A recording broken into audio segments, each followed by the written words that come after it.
Lillahi Rabbil alemin. Vessalatu vesselamu ala Resulina Muhammedin emin. Filistin'in, Kudüs'ün, Aksa'nın, Gazze'nin kardeşleri, hepiniz hoş geldiniz. Durma eylemi süresince Fetih Suresi okunacaktır. Bismillahirrahmanirrahim. Yağfir lekallahu ma taqaddama min aleyke ve yehdiyeke siratan vellezî enzelel sekînetu îmânen ma'a îmânihim münâfikâti vel müşrikîne vel müşrikâti aleyhim dâiretus sevû velillahi cunûdus semâvâti vel ard bihuhu bukratan asîla يقولون بألسنتهم ما ليس في قلوبهم أن السوء وكنتم قوما من الأعراب ستدعون إلى قوم أولي يبايعونك تحت الشجرة فعلم ما في قلوبهم وأخرى لم تقدروا عليها قد أحاط الله.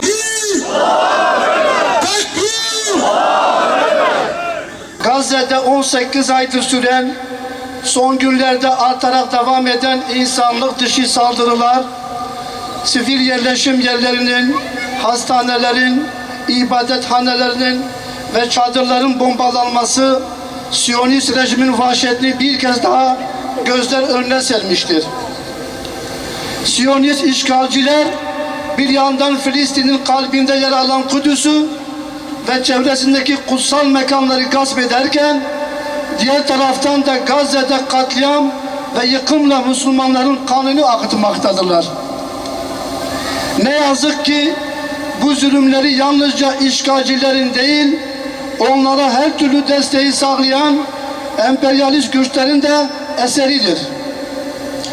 Başta şeytan ABD olmak üzere birçok batılı ülke işgalcilere her türlü silah desteğiyle birlikte ekonomik ve diplomatik koruma sağlamaktadır.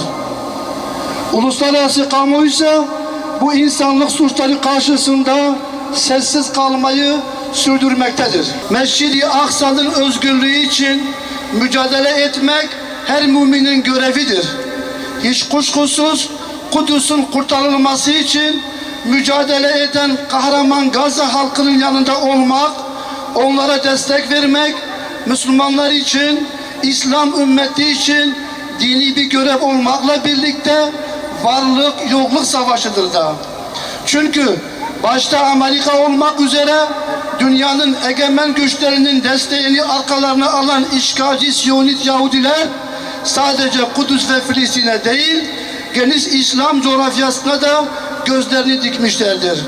Unutmayalım ki Gazze düşerse tüm ümmet düşecektir. Gazze'nin kahraman evlatları Aksa tufanı ile birlikte Siyonistlere karşı büyük bir cephe açmış ve İsrail'in yenilmezlik algısını yerle yeksan etmiştir. Aksa tufanı ile açılan bu cephe göstermiştir ki İsrail'in ellerinde doğru dürüst silah bulunmayan, yalın ayakla savaşan mücahitlere karşı bir varlık gösteremediği ortaya çıkmıştır. Ancak ne var ki Siyonistler ABD ve müstekbir güçlerin desteğini yanına alarak insanlık dışı bir vahşete ve hiçbir ahlaki kuralı gözetmeden her türlü cürmü işlemekten geri dönmüyorlar. Kahraman mücahitler de en iyilerini feda etmekten, kadın, erkek, çocuk, on binlerce şehit vermekten çekilmeden cihatlarını sürdürmekte.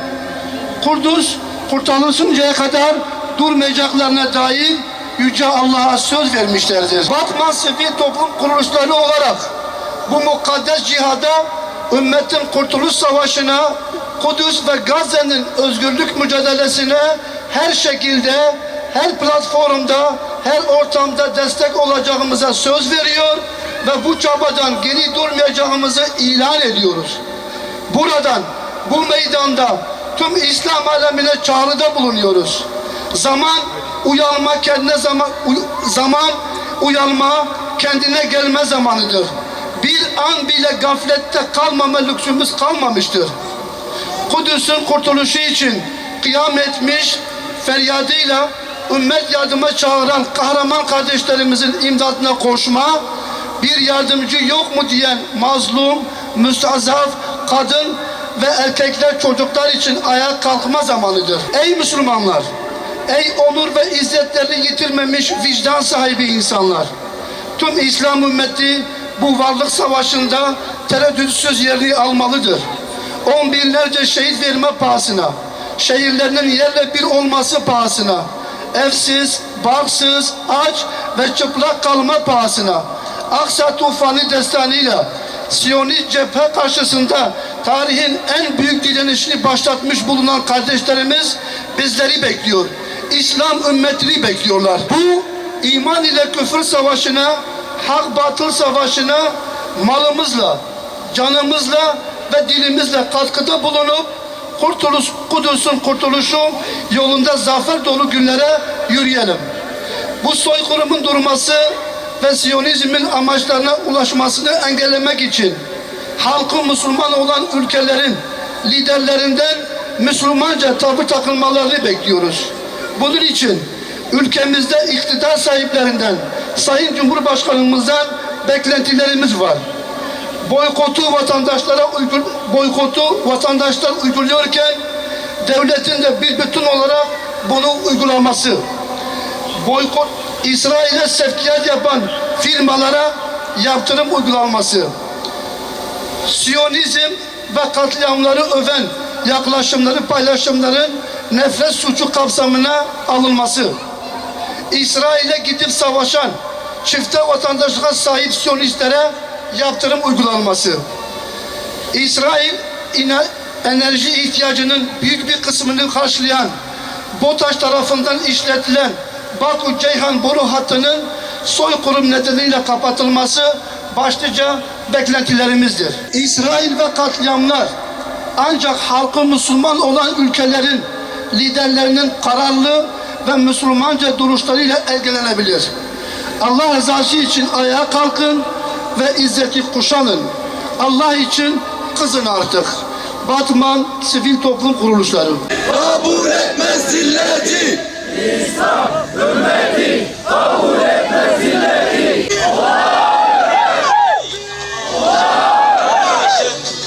إخواننا المسلمين المستضعفين في كل مكان اللهم عليك باليهود ومن هادنهم وعليك بالنصارى والظالمين إن اليهود السهاينة قد بغوا في الأرض